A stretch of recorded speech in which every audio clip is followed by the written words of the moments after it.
요한복음 강의 20번째 시간입니다. 요한복음 9장 1절과 2절 말씀을 함께 나누시겠습니다.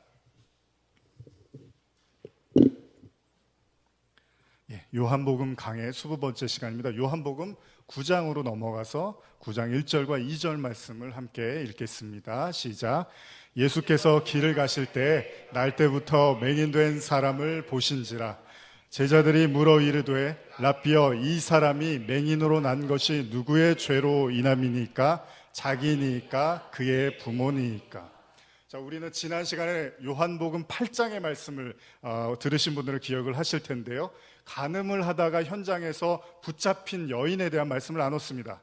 자, 바리새인들, 율법주의자들은 예수님을 끊임없이 시험을 하고 싶었고, 그 결과가 간음하던 여인을 데리고 와서 예수님이 어떻게 할까를 묻는 거죠. 근데 예수님이 당황하지 않고 오히려 그녀를 정죄를 하지를 않습니다. 그리고 그녀를 향해서 돌을 던지려고 하는 사람들에게 양심을 묻습니다. 여러분들이 잘 아시는 이야기죠. 너희 중에 죄 없는 자가 돌로 쳐라. 결국 사람들은 돌을 내려놓고 돌아가기 시작하고요. 예수님은 그 여인에게 새로운 삶의 기회를 열어주십니다. 그리고 나서 그 이야기가 끝나자마자 8장 12절인데요. 요한복음 이런 말씀이 있는데요. 이것도 한번 같이 읽어볼까요? 시작.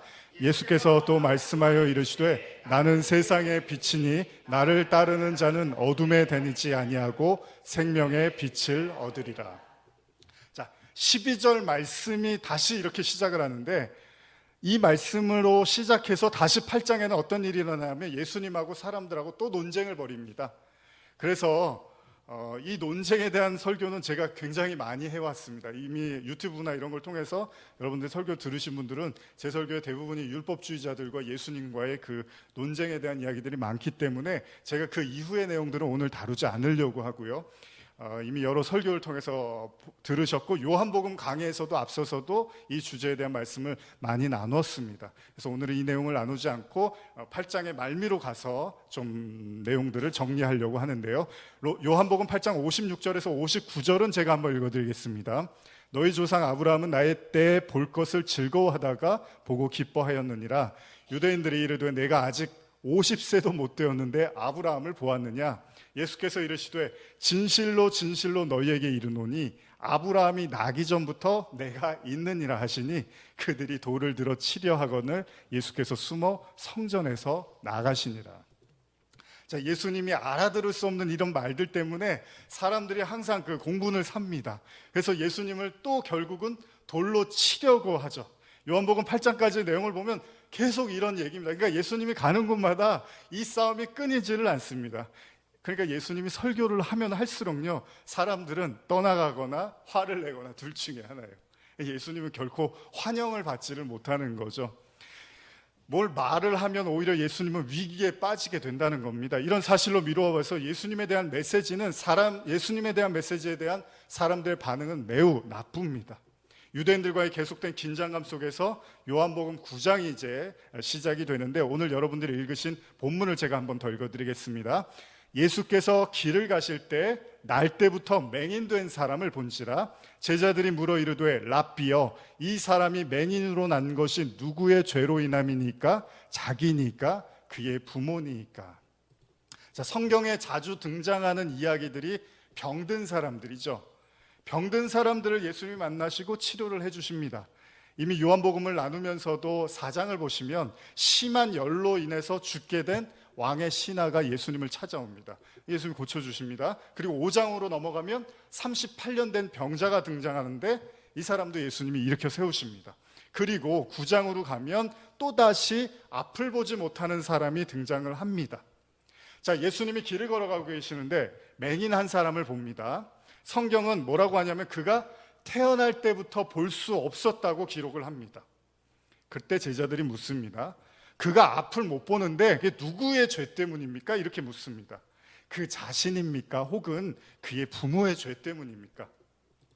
여러분, 참으로 간단한 질문이죠. 근데 사실 인간들의 마음속에 누구나 가지고 있는 질문이기도 합니다. 신에게 묻고 싶은 거예요. 왜? 인간이 겪는 모든 아픔과 질병과 고생, 이건 누구의 죄 때문이냐는 거예요. 이런 거 다 여러분들도 마음에 있잖아요. 제자들이 맹인을 바라보면서 그가 앞을 보지 못하는 게 얼마나 안타깝습니까? 그러다 보니까 던진 질문인데, 사실 이것은 단순한 질문이기보다는 인간이 신에게 던지고 싶은 정말 근원적인 이야기일 수도 있겠죠. 한치 앞도 볼 수 없는 그의 아픔은 도대체 누구 때문이고 왜 그런 건지, 아마도 제자들이 예수님을 따라다니면서 한 번쯤은 당신이 하나님의 아들이라면 한 번쯤은 좀 시원하게 얘기 좀 해줬으면 하는 바람이 있었을지도 모릅니다. 바로 우리처럼요. 요한복음 9장 3절 한번 같이 읽겠습니다. 예수께서 대답하시되 이 사람이나 그의 부모의 죄로 인한 것이 아니라 그에게서 하나님이 하시는 일을 나타내고자 하십니다. 자, 현대어로 한 번 더 읽어드릴게요. 예수님께서 말씀하셨다. 다만 하나님의 능력을 나타내기 위한 것일 뿐 어느 누구의 죄도 아니다. 좀 전까지도 율법주의자라고 한번 대판을 또 논쟁을 벌이셨습니다. 심지어는요, 예수님이 8장에서 뭐라고 하시냐면 너희 아비는 마귀다라는 얘기까지 해요, 유대인들한테. 그런 주님께서 지금 뭐라고 하시냐면 누구의 죄 때문도 아니다? 이게 말이 안 되는 거예요. 왜냐하면 예수님이 오신 이유가 모든 인류가 죄에 빠져서 그 죄를 위해서 십자가를 지기 위해서 희생양으로 오셨다고 하신 그분의 대답이 적절하지가 않은 대답이에요. 당연히 그의 부모의 죄 때문이지, 혹은 그 사람 때문에 그런 거야, 그의 죄 때문이야 라고 이야기를 해야 되는데, 아니면 창세기에 있는 그 아담과 하와의 죄 때문이지라고 죄를 이야기하셔야 되는데 주님이 느닷없이 누구의 죄 때문도 아니다라는 말씀을 하십니다. 여러분, 예수님이 처음에 복음을 전할 때 외치셨던 메시지가 뭔지 아십니까? 회개하라, 천국이 가까웠다예요. 주님의 대부분의 공생의 사역은 끝없이 죄에 대한 이야기와 회개에 대한 이야기가 전부였습니다. 당시 죄에 대한 자각을 거의 하지 못하고 있었던 율법주의자들, 유대인들에 대해서 끝없이 죄 없는 죄도 있는 것처럼 다 끌어내서 예수님이 너희들 죄 졌다니까 회개해야 돼 라고 이야기를 했던 그분께서 심지어는 그들에게 너희들은 모세의 율법을 전혀 모르고 있어, 너희들은 하나님을 사랑한 적이 없어 라고까지 말씀했었던 그분께서 누구의 죄도 아니다라는 이야기를 하시는 거예요. 그렇기 때문에 지금 이 상황은 오히려 주님께서 앞을 보지 못하는 사람을 향해서 이 모든 것이 인간의 죄 때문이야 라고 말하는 게 훨씬 나아요. 왜냐하면 그 죄를 내가 해결하기 위해서 왔으니까 내가 치료해 줄게 그러면 보는 사람이 아, 이게 다 우리 죄 때문이었구나, 그러면 주님이 치료해 주실 수 있는 하나님의 아들이 맞구나라고 죄와 회개의 논리를 더 선명하고 분명하게 각인시킬 수 있는 기회인데, 주님은 오히려 누구의 죄 때문도 아니다라고 말씀을 하신다는 거죠. 여러분, 지난 주일에 나눴던 가늠하던 여인의 사건하고 매우 비슷한 양상을 보이고 있습니다. 구약의 율법에 간음을 하는 자는 어떻게 해야 된다고요? 남자든 여자든 잡아다가 다 죽이라고 써 있었어요. 간음하는 여인은 예수님 앞에 붙잡혔고, 당연히 예수님은 하나님의 아들로서 율법을 잘 지켜야 되잖아요. 그럼 예수님이 제일 먼저 돌을 들어서 자, 우리 죽여야 돼 저 사람은 하고 예수님이 선두에 서야 되는데 예수님은 그렇게 하지 않으셨다는 거죠. 예수님은 뜬금없이 그녀를 돌로 치려는 군중들을 향해서 뭐라고 하죠? 너희 중에 죄 없는 자가 돌로 치라고 말씀을 하십니다. 결국 양심의 가책을 느낀 사람은 단 한 번도 경험하지 못했던 자신들이 자신만만하게 지켜왔던 율법에 대해서 고민을 하면서 돌아갔다는 거죠. 여러분, 사람들이 떠나자 예수님은 여인에게 뭐라고 하시죠? 나도 너를 정죄하지 않겠다고 말씀을 하십니다. 물론 용서와 사랑이라는 따뜻한 예수님의 그런 메시지가 흐르고 있지만, 이면에 흐르는 율법과 정의라는 점으로 비춰보면 예수님은 뭔가 논리가 맞지가 않는 거예요. 논리를 상실한 사람처럼 보여요. 아니, 율법을 지키라고 해야 될 분이 율법을 오히려 깨고 있는 모습을 보여주고 있습니다. 그렇다면 율법을 지켜야 되는 거예요? 지키지 말라는 거예요? 예수님 말씀이 좀 납득이 안 가는 거예요. 그러니까 항상 가는 데마다 논란을 일으키는 거죠. 지금 예수님은 비슷한 말씀을 또 하고 계십니다. 자, 맹인의 고통은 누구의 죄도 아니다, 누구의 죄 때문도 아니다, 모든 것이 인간의 죄에서 비롯된 것이라고 말씀하셨던 주님께서 느닷없이 누구의 죄도 아니다라고 말씀하십니다. 물론 맹인의 입장에서는 어떻죠? 듣기 좋은 말이에요. 왜냐하면 자신이 앞을 보지 못하는 것도 힘이 든데 사람들이 뭐라 그랬을까요? 돌아다니면서 수근수근 거렸겠죠. 저 사람 저거 부모님이 죄를 많이 져서 저럴 거야, 아니면 저 사람이 뭔가 문제가 있을 거야, 이런 얘기가 항상 가는 곳마다 들렸을 거예요. 내가 이렇게 된 거는 죄 때문이야, 이 얘기를 계속 들었을 거예요. 그 끝없는 비난과 책망의 말이 누군지도 모르는, 보이지도 않는 사람들의 입에서 흘러나올 때 정확히 뭔지도 누군지도 모르지만 죄 때문이라는 이야기를 계속 들을 때마다 얼마나 삶이 비참해졌을까요? 죄 때문이야. 그런 그에게 주님께서 갑자기 누구의 탓도 아니라고 말씀을 하십니다. 여러분, 이게 단지 그 맹인을 위로하기 위해서 하신 말씀일까요? 간음하던 여자에게 죄를 묻지 않으셨던 것처럼 그 여인이 너무 불쌍하고 안 돼서 율법까지도 저지하면서 그녀를 정죄하지 않으셨던 건가요? 그렇다면 일반적이지 않은 특별한 경우인 것인가요? 그러니까 원래는 돌로 쳐 죽이고 맹인에게도 죄 때문이야라고 해야 되는데 그냥 너무 미안하니까, 불쌍하니까, 지금 이 안 못 보는 사람도 원래 모든 질병과 고통은 죄야라고 해야 되는데 위로해 주려고 이런 말을 하는 걸까요? 여러분, 예수님의 의도가 뭘까요? 누구의 탓도 아니다, 누구도 원망하지 말아라. 예수님이 이런 말씀을 하시고요, 하신 말씀이 뭐냐면 하나님의 일을 나타내기 위해서라고 말씀을 하십니다. 그러니까 그가 눈을 보지 못하는 것은 하나님의 일을 보여주기 위한 거라고 말을 해요. 근데 이 말도요, 여러분, 가만히 생각해 보시면 잘 이해가 안 가는 얘기예요. 뭐냐면 이 사람은 날 때부터 맹인으로 태어났는데 누구의 잘못도 아니라고 하나님의 하시는 일을 위해서라고 말씀을 하시는데, 그러면 이 사람이 평생 받은 고통은 아무 이유도 없었던 거예요. 그냥 하나님의 일을 위해서 평생을 앞을 보지 못하는 고통으로 살았다는 거죠. 왜 예수가 논쟁의 대상이 되었는지를 알 수 있게 해주는 대목입니다. 입을 열 때마다 하는 얘기가 뭔가 앞뒤가 안 맞고 논리적이지도 않고 율법에는 더 어울리지 않는 말들을 계속 이야기를 하는 거예요. 사람들이 나중에 화를 냅니다. 예수님을 보고. 예수님의 대답은 그의 고통은 그냥 하나님 영광을 위한 거래요. 여러분들은 이 말씀에 수긍이 되십니까? 좋게 받아들이면요, 그래, 지금까지는 힘들게 살아왔지만 하나님께서 능력을 발휘하셔서 나를 치료하신다면 나는 새로운 삶을 살 수 있어, 그런 희망적인 생각을 할 수 있지만 조금 삐딱하게 생각하면요, 그럼 지금까지 아무 이유도 없이 내가 이 고통을 받고 산 거야? 차라리 죄 때문이라고 말해주세요. 그게 더 낫습니다. 왜 아무 이유도 없이 나를 이렇게 힘들게 하셨나요? 이제 와서 고쳐주신다고요? 그럼 지금까지 제 삶은 어떻게 하려고요? 어떻게 보상해 주실 건데요? 이런 생각도 들 수 있겠죠. 여러분, 욥이 고통 중에 있을 때요, 우리가 잘 아는 거, 아무 말도 위로가 안 됩니다. 진짜 힘든 사람은요, 아무 말도 위로가 안 됩니다. 그래서 힘들면 사람을 안 만나는 겁니다. 만나봤자 별로 득이 안 되니까. 여러분들 잘 아시죠? 지금 맹인을 향한 예수님의 이 모호한 말씀이 그에게도 무척이나 혼란스럽습니다. 예수님은 계속해서 말씀을 이어가십니다. 4절 5절입니다. 같이 읽겠습니다. 시작. 때가 아직 낮이매 나를 보내신 이의 일을 우리가 하여야 하리니 밤이 오리니 그때는 아무도 일할 수 없느니라. 내가 세상에 있는 동안에는 세상의 빛이로다. 이 말씀이 오늘 중요한데 예수님이 이 말씀을 하시고 눈을 고쳐주십니다. 그러니까 주님이 이 말씀을 하신 이유가 있다는 거예요. 뭔가 메시지를 던지고 그를 치료해 주시고 계신데, 현대어로 제가 한 번 더 읽어드릴게요.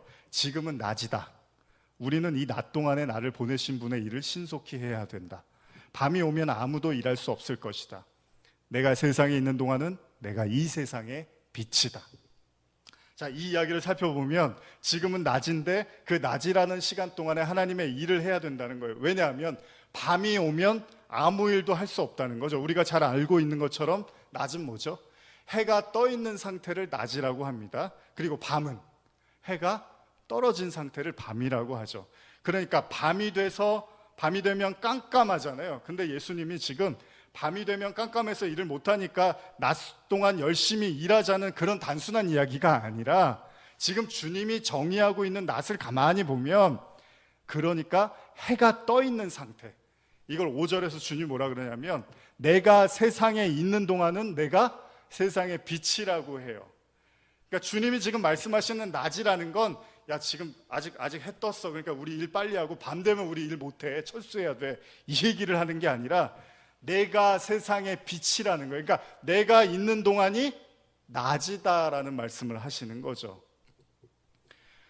근데 실제로 여러분 성경을 보면 예수님이 빛으로 이 세상에 오셨는데 주님이 십자가를 지자 세상에 뭐가 임하냐 하면 어두움이 임한다는 구절들이 있어요. 제가 한번 찾아왔는데 한번 읽어드리겠습니다. 마태복음 27장 45절과 몇몇 말씀입니다. 제6시로부터 온 땅에 어둠이 임하여 제9시까지 계속되더니, 예수님 십자가 질 때 일어난 일입니다. 여기 6시, 9시 이거 있죠. 나중에 제가 설명드릴게요. 마가복음 15장 33절 제6시가 되매 온 땅에 어둠이 임하여 제9시까지 계속되더니, 그 다음에 누가복음 23장 44절 때가 제60쯤 되어 해가 빛을 잃고 온 땅에 어둠이 임하여 제9시까지 계속하며, 똑같은 얘기가 계속 나오죠. 이게 예수님이 십자가를 칠 때 어둠이 임하는 거예요. 그러니까 왜? 빛이 이제 죽어가니까, 십자가에서 빛이 죽어가니까 세상이 다시 어둠으로 이렇게 가득 차 있는 장면을 성경이 기록하고 있는 겁니다. 실제로 예수님이 십자가를 지자 온 땅에 어둠이 임했고, 그러니까 성경은 뭘 말하냐, 진짜 빛이라는 것은 태양이나 달이나 별이 아니라는 거예요. 성경에서 말하는 빛은 태양이나 달이나 별, 여러분들의 눈에 들어오는 그걸 빛이라고 성경은 말하고 있지 않습니다. 요한일서 1장 5절 보시면요, 이거 한번 같이 읽어볼까요? 시작.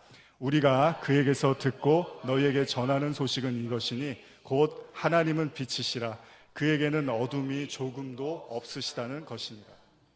잠시만요. 자, 우리는 해가 뜨고 달이 뜨고 별이 반짝이면 그거를 빛이라고 생각을 합니다. 창세기 1장에 하나님이 창조하실 때 존재했던 해와 달과 별, 그러나 그런 것들이 눈에 보이는 것은 사실이지만 그걸 성경은 빛이라고 말하지 않고 있다는 거예요. 그건 오히려 진짜 빛이 무엇인지를 설명해 주기 위한 하나의 모형으로 이해하는 것이 더 맞다는 것입니다. 왜냐하면 눈에 보이는 빛 때문에 여러분들이 구원받을 수 있는 일은 없다는 거죠. 눈에 보이는 빛은 지구의 모든 생명체에게 커다란 생명력을 불어넣어 주기는 하지만 이미 우리가 나눈 것처럼 그게 인간에게 영생을 가져다 주지는 않습니다. 그러니까 성경은 뭘 얘기하죠? 구원을 이야기하는 책이기 때문에 그 태양과 해와 달, 근데 옛날에 그 애굽에서는 태양신을 섬겼잖아요. 라신. 근데 그거 가지고는 구원이 안 된다는 거예요. 성경은 그 빛을 얘기하지 않고 있다는 겁니다.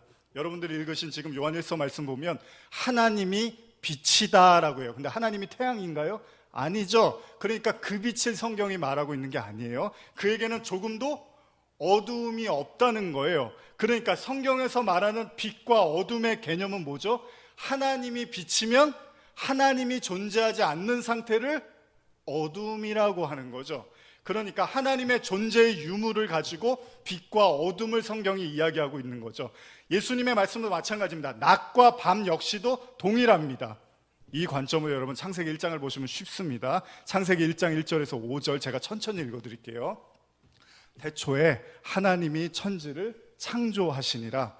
땅이 혼돈하고 공허하며 흑암이 깊음 위에 있고 하나님의 영은 수면 위에 운행하시니라. 자, 보세요. 하나님이 이르시되 빛이 있으라 하시니 빛이 있었고, 이걸 태양으로 이해하시잖아요. 빛이 하나님 보시기에 좋았더라. 하나님이 빛과 어둠을 나누사 하나님이 빛을 낮이라 부르시고 어둠을 밤이라 부르시니 저녁이 되고 아침이 되니 이는 첫째 날이라. 예수님이 아까 말씀하신 낮이 이 낮을 얘기하는 겁니다. 해가 떴는데 해가 지면 해가 있을 땐 낮이고, 예수님이 이 얘기를 하신 게 아니라 내가 있는 동안이 낮이야. 왜? 내가 빛이니까. 근데 내가 없으면 다시 세상은 밤이 될 거야. 이 낮과 밤을 말씀하신 겁니다. 자, 이 낮이라는 단어를 히브리어로 보면 욤이라고 해요. 제가 좋아하는 단어인데 욤. 사전을 보면 빛의 기간, 24시간의 기간, 일반적으로 막연한 때, 시간의 한 지점, 한 해 이렇게 표현하는데 낮이라는 뜻도 있고 날이라는 표현도 있어요. 24시간이니까 하루, 날이라는 개념도 있습니다. 그런데 왜 갑자기 예수님이 이런 말씀을 하셨을까요? 예수라는 빛이 비추고 있는데 그 시간이 바로 낮이고 밤은 어둠의 상태를 일컫는다면 다른 말로 밤은 하나님의 빛이 비추어지지 않고 있는 상태를 말하는 거죠. 자, 그렇다면 예수님은 지금 맹인이라는 사람을 앞을 보지 못하는 사람을 앞에 두고 왜 갑자기 이 이야기를 하셨을까요? 다시 말씀드린다면 예수님은 자신이라는 세상의 빛, 이 빛을 지금 맹인 앞에서 비추고 계시는데 이 빛을 인식하지 못하는 사람들이 대부분이었어요. 왜? 예수님을 보고 빛이다라고 말한 사람들이 거의 없었으니까. 왜? 다 쳐 죽이려고 했잖아요, 예수님을. 그들이 바로 어둠에 있는 자들이라고 했어요, 예수님이. 그러니까 그들이 무언가를 열심히 보고는 있지만 사실 예수님이 그들을 봤을 때는 너희는 빛을 인식하고 있지 못하기 때문에 아무것도 못 보고 있는 자들이야 라고 말씀을 하신 거죠. 요한복음 8장으로 다시 돌아가 보면요, 예수님이 가늠하던 여인을 정죄하지 않습니다. 그녀의 이야기가 끝나고 나서, 그녀와의 대화가 끝나고 나서 아까 제가 읽어드린 요한복음 8장 12절 다시 제가 읽어드릴게요. 예수께서 또 말씀하여 이르시되 나는 세상의 빛이니 나를 따르는 자는 어둠에 다니지 아니하고 생명의 빛을 얻으리라. 요 말씀을 8장에서도 하고 9장에서도 또 하고 계시다는 거예요. 그러니까 이 말씀이 중요한 얘기라는 거죠. 다시 한 가지 더 말씀드리면 가늠하던 여인은 예수님을 만나서 뭘 본 거예요? 빛을 봤다는 얘기를 해주고 싶은 거죠. 자, 예수님께서 재차 강조하시는 이 말씀은 자신이 진정한 빛이라는 사실을 발견하지 못한 사람들이 바로 어둠에 행하는 자들이고 그들이 바로 낮의 사람이 아니라 밤의 사람이라는 거죠. 단순히 밤에 죄를 많이 짓고 밤에 몹쓸 짓 많이 하고 돌아다니고 이런 사람을 어둠의 사람이라고 하는 게 아니라 성경은 예수라는 빛을 발견하지 못한 사람 그 자체를 어둠의 사람이라고 말한다는 겁니다. 그래서 예수님께서 맹인에게 그의 앞을 보지 못하는 것이 누구의 죄 때문도 아니라고 말씀하신 것은, 보세요, 모든 인간은 스스로 우리가 갖고 있는 육신의 눈으로는 그 빛을 절대 볼 수 있는 힘이 없습니다. 그래서 예수님이 그 눈을 띄워주지 않으면 그 눈을 뜰 수가 없고, 그래서 하나님의 빛이라는 눈을, 하나님의 빛을 눈으로 볼 수가 없다는 거예요. 그래서 예수님이 지금, 자, 너가 눈을 감은 건 하나님의 능력을 나타내기 위한 거야. 그게 무슨 말이냐면 원래 모든 인간은 스스로의 힘으로는 하나님의 빛을 볼 수가 없어. 그런데 너를 통해서 내가 하나님이 눈을 띄워주지 않으면 안 된다는 걸 보여주기 위해서 내가 하나님의 영광을 위해서 네가 이렇게 눈을 감은 거야 라고 예수님 말씀을 하신 거죠. 이걸 반증해 주는 구절이 바로 다음 절인데요, 여러분 보세요. 요한복음 9장 6절에서 7절입니다. 같이 읽겠습니다. 시작. 이 말씀을 하시고 땅에 침을 뱉어 진흙을 이겨 그의 눈에 바르시고 이르시되 실로암 못에 가서 씻으라 하시니, 실로암은 번역하면 보냄을 받았다는 뜻이라. 이에 가서 씻고 밝은 눈으로 왔더라. 자, 가늠하던 여인을 대하시던 주님께서 군중들 속에서 갑자기 손가락으로 땅에 뭘 쓰셨죠. 근데 지금 주님 9장으로 넘어와서 주님은 이 사람의 눈을 고쳐주기 위해서 또 이상한 행동 하나를 하는데 그게 뭐죠? 땅에다가 침을 뱉어요. 그리고 진흙을 만들어서 그 사람의 눈에 바르십니다. 성경 자세히 보면 이상한 거 많습니다. 사실 침을 뱉는다는 거는 굳이 제가 설명 안 드려도 모욕감을 주는 행위입니다. 근데 예수님이 이런 모습들을 여기서만 하신 게 아니라 가끔 하세요. 좀 마가복음 8장 22절에서 25절 제가 읽어드릴게요. 벳세다 이름에 사람들이 맹인한 사람을 데리고 예수께 나와 손대시기를 구하거늘 예수께서 맹인의 손을 붙잡으시고 마을 밖으로 데리고 나가사 눈에, 여기서는 침을 바로 뱉습니다. 그에게 그냥 침 뱉을 때 갈 것 같아요. 기분 나빠서. 눈에 침을 뱉으시고 그에게 안수하시고 무엇이 보이느냐? 물으시니 쳐다보며 이르되 사람들이 보이나이다. 나무 같은 것들이 걸어가는 것을 보나이다 하거늘 이에 그 눈이 다시 안수하매 그가 주목하여 보더니 나아서 모든 것을 밝히 보는지라.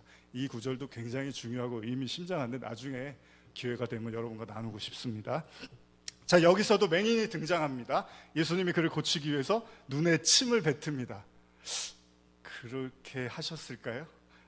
현대어 보면은 손에다가 이렇게 침을 뱉어서 발랐다라고 하는데 여러분들의 상상에 맡기겠습니다. 오늘 본문과는 약간 차이는 있지만 침을 자꾸 이용하신다는 거예요. 아까도 말씀드렸지만 침이라는 거는 굉장히 사람들이 싫어하는 거죠. 그건 아주 상당한 모욕감을 줄 수 있는 겁니다. 그런데도 주님께서 굳이 침을 뱉어서 흙을 만든다거나 침을 눈에 바른다거나 이런 방식으로 맹인을 고치셨습니다. 왜 그랬을까요? 만약 여러분들이 우리가 이미 나눴던 말씀을 잘 기억하고 계시다면 사실 어려운 말씀은 아닙니다. 왜냐하면 예수님이 자신 안에 성령을 생수로 비유하셨죠. 그러니까 생수, 성령이 흐르고 있다라고 말씀하셨어요. 그리고 그 생수만이 인간의 영혼을 살리는 참된 음료라는 말씀을 하셨어요. 요한복음 4장에서 사마리아 여인한테도 그랬고 요한복음 7장에서 성전에서도 외치셨습니다. 누구든지 목마르려거든 다 내게로 와서 생수를 마시라고 말씀하셨어요. 근데 성경은 그걸 지금 단순히 침으로 이야기하는 게 아니라 예수님에게서 나온 침이면 뭐죠? 로얄 젤인가요? 생수를 이야기하는 거죠. 생수. 예를 들면 우리가 예수님의 보혈로 구원받는다는 건 예수님의 피, 그 피는 이 땅에 있는 어떤 인간과는 완전히 다른 피죠. 그 피만 구원 가능케 하신다고 하잖아요. 마찬가지입니다. 지금 예수님의 침도 단순한 침이 아니라 예수님의 안에 있는 그 생명의 그 물, 생수에 대한 개념으로 이해할 수 있다는 겁니다. 계시록 1장 15절 보시면요, 같이 한번 읽어볼까요? 시작. 그의 발은 풀무불에 단련한 빛난 주석 같고 그의 음성은 많은 물소리와 같으며. 요한계시록에서 보면 예수님의 음성을 많은 물소리에 비유하고 있습니다. 그러니까 그의 입에서 나오는 건 하나님의 말씀, 그의 내면에 존재하는 생수, 그 구원의 근원이 되는 생수가 많은 물소리로 묘사가 되고 있고요, 바로 그것이 입에서 나오는 침까지도 성경은 묘사를 해주고 있다는 겁니다. 그러니까 흙에 불과한 피조물에게 하늘의 생수를 부어서 진짜 눈을 뜨게 만든다는 거예요. 그래서 침을 자꾸 뱉으시는 거예요. 이것을 성경은 사람이라고 합니다. 이걸 사람이라고 합니다.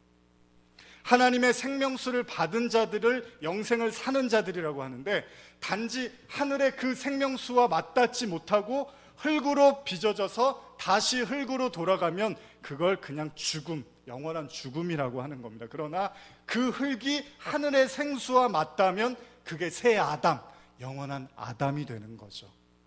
그걸 구원받았다고 하는 거죠. 그래서 그들을 뭐라고 하죠? 낮의 사람이라고 하는 거예요. 그래서 예수님이 제자들에게 너희가 세상의 빛이라 라고 말씀하셔요. 이제 나는 떠날 거야. 그러나 너희가 세상의 빛이야. 그들을 낮의 사람이라고 하는 겁니다. 그리고 그 원어의 또 다른 의미였던 요미라는 날, 그들을 바로 새날을 맞이한 사람들, 하나님의 은혜에 눈을 뜬 자들이라고 성경은 말하고 있는 거죠.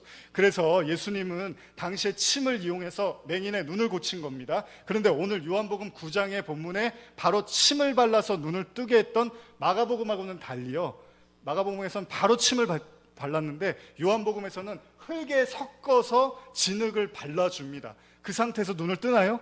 못 뜹니다. 이 사람한테는 또 다른 방법을 이용해요. 침을 뱉어서 흙을 만들어서 그 눈에 바른 다음에 실로암 연못에 가서 씻으라고 해요. 근데 그리고 나서 눈을 뜹니다. 여러분, 진흙이라는 말이 성경에선 좋지 않은 의미로 쓰여집니다. 근데 예수님이 진흙을 만들어서 발랐단 말이에요. 욥기 30장 19절에 보면요, 하나님이 나를 진흙 가운데 던지셨고 나를 티끌과 재 같게 하셨구나, 이런 말씀이 있어요. 그러니까 진흙이라는 거는 별로 좋은 의미가 아닙니다. 성경에서 어쩐 의미에서는 좀 절망적인 상태도 있고요, 유한한 한계성을 가지고 있기도 합니다. 그래서 진흙에 빠져서 허덕이는 웅덩이처럼 묘사할 때도 있어요. 그럼 이런 관점에서 생각해 보면 하늘의 생수를 상징하는 예수님의 침과 피조물인 인간을 상징하는 흙과의 만남, 그러나 그것이 뒤섞여 있는 진흙의 상태일 때는 그들은 눈을 뜨지 않은 자들이라는 거죠. 이건 조금 더 여러분 생각해 볼 필요가 있는데, 하나님의 말씀과 세상의 것이 섞여 있는 상태의 그 눈은 뜬 눈이 아니라는 겁니다. 이걸 혼돈이라고 하고 섞임, 뒤섞임이라고도 이해할 수 있습니다. 왜냐하면 진흙은 그 침과 흙이 섞였으니까. 여러분 창세기 11장 보시면 인간이 돌을 대신해서 벽돌과 진흙을 대신한 역청으로 바벨탑이라는 걸 쌓습니다. 이걸 연관지어서 생각해 보면요, 바벨의 의미가 뭐냐면 혼돈과 혼잡게 하다, 뒤섞이다라는 의미가 있거든요. 그러면 예수님이 지금 맹인을 고칠 때 여러분들은 그냥 오늘은 침 바르고 오늘은 흙으로 좀 한번 해줄까? 내일은 또 어떻게 좀 맨날 똑같이 하면 좀 성경이 지루할 거 아니야? 이게 아니라 다 의미들이 있다는 겁니다. 그러면 오늘 예수님이 하신 행동은 하나님의 말씀과 세상이 뒤엉켜 있는 상태의 그 진흙을 눈에 바르시고 그걸 닦으라고 말씀하세요. 그걸 씻어야지 눈을 뜨는 거죠. 어디로 가서요? 주님이 지정하신 연못으로 가서. 그걸 실로암이라고 성경이 말씀하고 계십니다. 여러분 한번 쉽게 생각해 보세요. 이스라엘 백성들이 뭐 때문에 하나님께 계속 경고를 받았냐 하면 하나님도 섬기고 우상도 섬겨요. 이걸 계속 반복을 하니까 하나님이 계속 경고를 하시죠. 그때 이스라엘 백성에게 누가 나타납니까? 세례 요한이 나타나죠. 그러면서 세례 요한이 뭐라 그래요? 회개해라, 천국에 가까웠다 그러면서 세례를 받으라고 해요. 세례, 물로 세례를 받으면서 회개를 하라고 해요. 그럼 왜 물로 세례를 받죠? 씻으라는 거잖아요.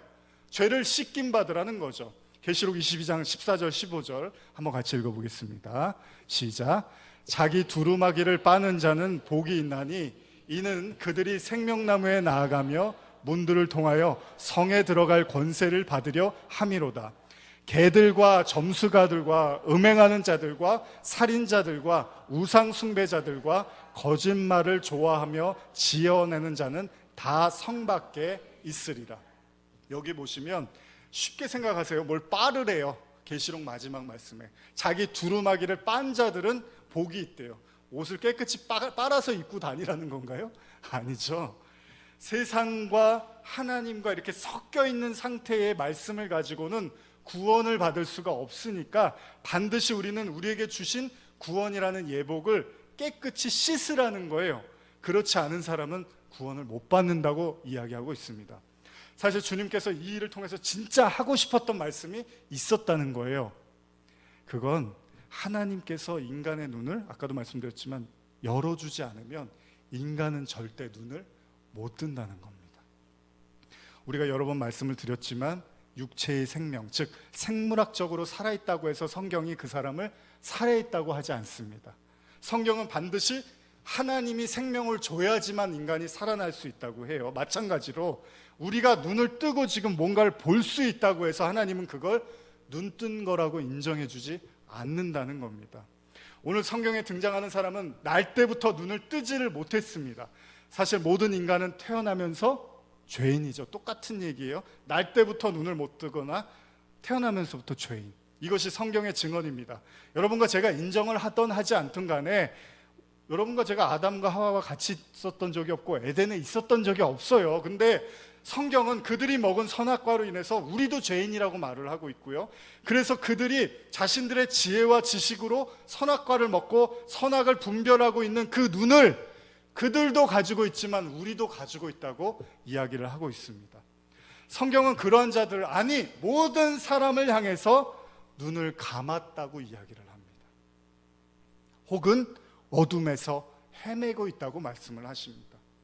그래서 이스라엘 역사 내내 하나님이 그들의 자신들의 지혜로 하나님을 열심히 이스라엘 백성들이 섬겼지만 하나님은 뭐라고 해요?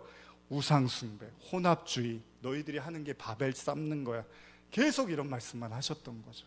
그들은 하나님의 말씀을 자신들의 생각과 관념, 그 눈으로, 그 선악과를 먹은 눈으로 모든 걸 판단하려고 했어요. 그러나 그렇게 최선을 다해서 지켰던 율법과 신앙생활이 오히려 예수님 오시고는 계속 심판의 근거가 되고 있다는 거예요. 예수님이 보셨을 때 그들은 장님에 불과했던 거죠. 그들은 수없이 율법을 읽고 보았지만 그 말씀의 진짜 저희, 그러니까 그 속에 담겨있는 빛을 보지 못했던 거예요. 그렇게 자신의 생각과 하나님의 말씀이 혼합되어 있는 진흙의 상태, 그것이 바로 어둠이고 앞을 보지 못하고 있었다고 말씀하신 거죠. 그래서 우리는, 저와 여러분들은 반드시 우리의 눈을 가리고 있는 이 진흙을 주님의 연못에 들어가서 씻지 않으면 우리는 눈을 뜰 수가 없다는 거예요. 우리를 씻기는 건 물론 물이고 하나님의 은혜고 하나님의 말씀이겠죠. 하나님의 성령이겠죠. 결국 그것을 성경은 우리를 거듭나게 하시는 물과 성령이라고 말을 하는 거죠.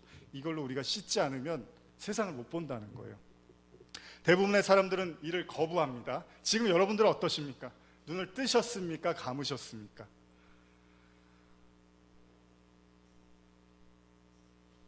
예수님이 맹인을 고쳐주자 사람들은 또다시 논쟁을 벌입니다. 누가 고쳐줬냐? 그 고쳐준 사람 그거 예수 아니냐? 선지자냐? 안식일도 안 지키더라. 그 사람이 무슨 하나님의 아들이냐? 사기꾼이다. 또 싸움이 일어나기 시작합니다. 참 피곤하셨습니다. 이게 눈을 감은 자들의 모습입니다. 자신이 눈을 감았다는 것을 깨닫지를 못하니까 예수님이 하시는 것도 다 어둠으로 이해하는 거예요. 요한복음 9장 39절에서 41절 한번 같이 읽어볼까요? 시작. 예수께서 이르시되 내가 심판하러 이 세상에 왔으니 보지 못하는 자들은 보게 하고 보는 자들은 맹인이 되게 하려 함이라 하시니, 바리새인 중에 예수와 함께 있던 자들이 이 말씀을 듣고 이르되 우리도 맹인인가?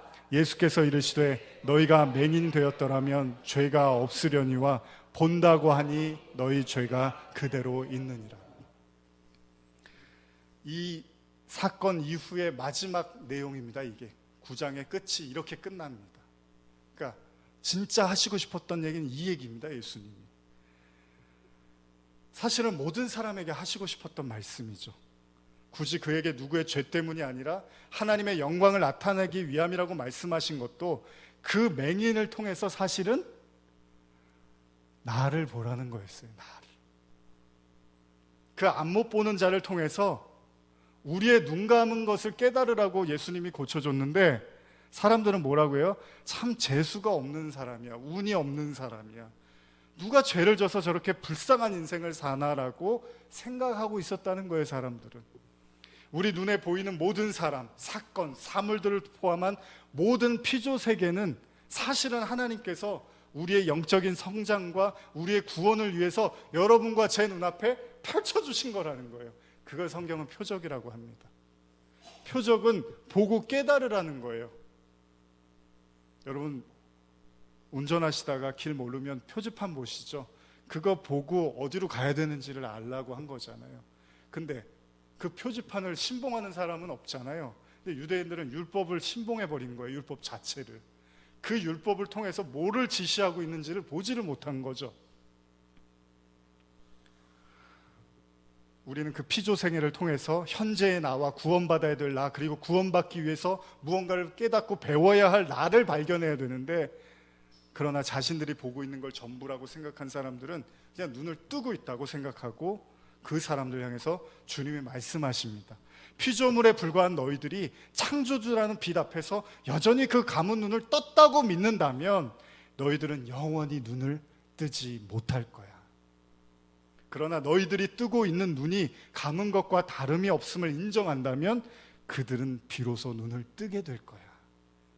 여러분, 일반적으로 우리가 아는 사실이 있는데 대부분의 사람들은 태양빛을 직접 쳐다볼 수가 없습니다. 저는 어렸을 때 기억이 나는데 왜 그렇게 제가 태양빛하고 싸웠어요.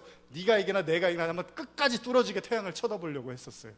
얼마나 유치하고 바보 같은지 모르겠습니다. 그러나 그렇게 계속 태양을 쳐다보면 자칫 실명할 수도 있습니다. 그래서 어린 시절에 태양을 보고 싶기 위해서 찾아낸 방법이 있죠. 뭐죠? 눈을 감으면 됩니다. 눈을 감으면 쳐다볼 수가 있어요. 물론 지금은 선글라스를 끼면 어느 정도는 볼 수 있지만 태양 앞에서 비로소 눈을 감을 때 얼굴이 태양빛을 향할 수 있다는 거죠. 어둠이라는 안경을 통해서 그 강렬한 태양빛을 볼 수 있다는 겁니다. 여러분, 우리가 낮이라고 일컫는 빛의 근원이신 주님 앞에 맹인이었다는 사실을 인정하면 그 사람이 눈을 뜬다는 거예요, 성경은. 그런데 여전히 내가 보고 있는 것이 전부라고 생각하고 자신의 눈을 신뢰하고 있으면 그 사람을 진짜 맹인이라고 말하고 있습니다. 그러나 안타깝게도요, 성경을 보면 자기가 맹인이었다고 인정하는 사람은 거의 없었습니다. 예전에 그 히트를 쳤던 그 그림책 하나가 있어요. 윌리를 찾아라, 원리를 찾아라. 여러분, 한 명의 고유 캐릭터가 주어집니다. 그리고 그 안에는 수많은 비슷한 그 원리와 윌리와 같은 그 그림들이 이렇게 가득 차 있습니다. 그 책의 목적은 최대한 빨리 그 책을 펴내서 그 캐릭터를 찾아내는 거예요. 원래 그 고유의 그 윌리, 그걸 찾아내는 거예요. 그런데 수없이 비슷해 보이는 많은 사람들 속에서 닮은 사람들이 너무 많다 보니까 자꾸 헷갈리죠. 그러다가 결국 그 원래의 원리를 찾게 됩니다. 윌리를 찾게 됩니다. 그 하나의 주인공을 찾아내기 위해서 그와 닮은 수십 명, 수백 명의 캐릭터들이 그 안에 가득 차 있습니다. 우리는 이런 질문을 던질 수 있습니다. 하나님은 세상을 창조했습니다. 인간의 관점에서 보면 이 세상 그 피조물 하나, 어느 하나 만만한 게 없습니다. 제가 얼마 전에 이렇게 동영상 보다가 집 짓는 거, 두 사람이, 남자 둘이서 집 짓는 걸 봤어요. 그냥 한 것 같아요. 뭐 80일 걸려서. 근데 정말로 그걸 이렇게 빨리 돌려서 보는데 정말 집 한 채 짓는데 너무 그냥 고생 많이 하고 힘들더라고요. 사실 어느 하나 만만한 게 없잖아요. 우리가 뭔가를 만들기 위해서도. 그런데 하나님께서 만드신 이 모든 피조세계 또한 마찬가지입니다. 모든 생명체가 들여다보면 볼수록 신기하고 복잡합니다. 끝없이 연구하면 할수록 오히려 우리는 더 모르겠는 거예요. 이거에 대해서 해석이 안 되고 정복이 안 되는 걸 우리는 깨닫게 됩니다. 그럼에도 불구하고 하나님은 자기가 만든 세계를 때때로 심판하고 소멸시켜버리기도 합니다. 우리가 하나님이 아니기 때문에 이 세상을 만드느라 하나님이 얼마나 애를 쓰고 공을 들였는지는 우리는 모릅니다. 그럼에도 불구하고 하나님은 때때로 이 세상을 사라지게도 하고 무너뜨리기도 합니다. 마치 토기장의 비유처럼. 그리고 여기서 끝이지 않습니다. 하나님은 인간을 향해서 너희의 힘과 노력으로는 절대 구원받을 수 없다고 말합니다. 또 오늘 말씀처럼 너희는 눈 감은 자들이야. 너희의 지식과 지혜 그리고 선으로는 절대 구원받을 수 없고 우리 모두 인간은 무력한 존재야, 유한한 존재야 라고 말하기도 합니다. 그럼 우리는 생각합니다. 아니, 왜 피조물인 우리가 신에게 이런 대우를 받아야 되지? 우리 어린 젊은 학생들 가끔 화나면 부모님한테 내가 이 집에서 태어나고 싶어서 태어났어요? 뭐 이런 말 하죠. 내가 뭐 여기서 태어나고 싶어서 이런 줄 알아요? 하나님은 근데 자꾸 우리한테 뭐 눈 감았다, 죄인이다, 뭐 유한하다, 그만 좀 하세요 좀, 뭐 이런 마음이 들 거 아니에요. 왜 이런 얘기를 우리가 들어야 되지? 왜 당신이 만든 피조물과 세상을 향해서 하나님은 이렇게까지 하대하시냐는 거예요. 이런 생각이 들 수도 있습니다. 제가 그랬다는 건 아니고요. 그런데 가만히 생각해 보면 어쩌면 우리가 하나님 의도를 좀 잘 이해하지 못하고 있을 수도 있습니다. 여러분, 맹인을 향해서 하나님 뭐라고 하냐면 누구의 죄도 아니라고 말씀을 하십니다. 단지 하나님의 영광을 위해서라고 말씀을 하세요. 지난 주일의 논리대로 말씀드리면 그녀가 메시아, 예수라는 메시아를 만나지 않았다면 그녀는 그냥 죽었을 거예요. 돌에 맞아서. 오늘도 이 눈 감은 사람이 예수라는 분을 만나지 않았으면 평생 감은 눈으로 살면서 매일 사람들의 속삭임과 정죄를 들으면서 정말 자다가도 벌떡 일어나는 자기의 인생을 저주하고 원망하면서 부모님에 대해서 끝없이 미워하고 증오하면서 그렇게 살다가 끝났을 거예요. 그걸 비극이라고 하고 거기에는 아무런 희망도 구원도 없습니다. 그러나 그가 예수를 만나자 모든 것이 손바닥 뒤집어지듯이 바뀝니다. 그리고 그는 눈을 뜹니다. 자, 그리고 그 모든 것이 하나님의 영광이었다라는 것을 알게 되죠. 여러분, 그는 비로소 수많은 가짜 윌리를 거치면서 진짜 주인공 윌리를 찾게 된 거죠. 그의 감은 눈은 저주라고 생각했는데 그게 예수님을 만나기 위한 축복의 문이었다는 거예요. 눈을 감은 사람만 예수님이 고쳐줬으니까. 모두가 자신들의 육체의 눈을 신뢰하면서 자신들은 의사가 필요 없다고 건강한 사람이라고 말할 때 절대 예수 앞에서 자신을 굽히지 않을 때 눈을 감은 자만 유일하게 자신의 감은 눈을 뜨기 위해서 예수님 앞에 나온다는 겁니다. 여러분, 그의 감은 눈도 우연이 아니라 모든 죄인이 거쳐야 되는 숙명이라는 거예요. 그 뜻모를 수없이 괴로웠던 시간들, 끝없었던 방황, 그리고 한 치 앞도 내다볼 수 없었던 어둠의 긴 터널도 결국 진정한 빛을 만나기 위한 것이었음을 비로소 눈을 뜨게 되는 거죠. 이제 그에게는 그것이 누구의 죄인가는 중요하지가 않습니다. 중요한 건 그 칠흑 같았던 어둠에서 그는 빛을 보기 시작했기 때문입니다. 바울이 이런 말을 합니다. 로마서 8장 28절에 보시면 우리가 알거니와 하나님을 사랑하는 자, 곧 그의 뜻대로 부르심을 입은 자들에게는 모든 것이 합력하여 선을 이루느니라.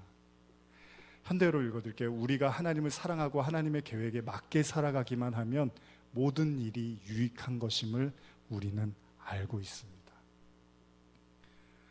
이제 말씀을 맺겠습니다. 그의 고통조차도 하나님의 선, 즉 구원을 이루기 위한 것임을 그가 비로소 눈을 떴다는 거예요. 여러분, 눈을 떴다는 건 어떤 의미죠? 보이는 것을 보이는 것으로만 이해하지 않는다는 겁니다. 나중에 보면요, 계시록 가보면 이 눈이 굉장히 중요하게 이야기를, 마치 하나님이 이 땅에서 그 눈 하나 바꿔주시려고 우리를 보낸 것처럼까지 말씀을 하십니다. 여러분들이 세상을 어떻게 보는지에 대한 그 눈을 뜨이게 하기 위해서 하나님이 우리를 이 땅에 보내셨을 수도 있을 거예요. 그런데 그 감은 눈을 가지고 하나님 앞에서 떴다고 하면 그 사람은 영원히 눈 감는 겁니다. 그런데 이 세상에서 내가 눈 감았다는 사실을 고백한 자들은 진짜 하나님의 나라를 눈뜨게 되는 거죠. 그들이 바로 낮의 사람이고 그들이 하나님의 창조의 목적이었던 안식에 참여한 자들이 되는 겁니다. 요한복음 9장 14절 읽고 마치겠습니다. 시작. 예수께서 진흙을 이겨 눈을 뜨게 하신 날은 안식이니라. 기도하시겠습니다.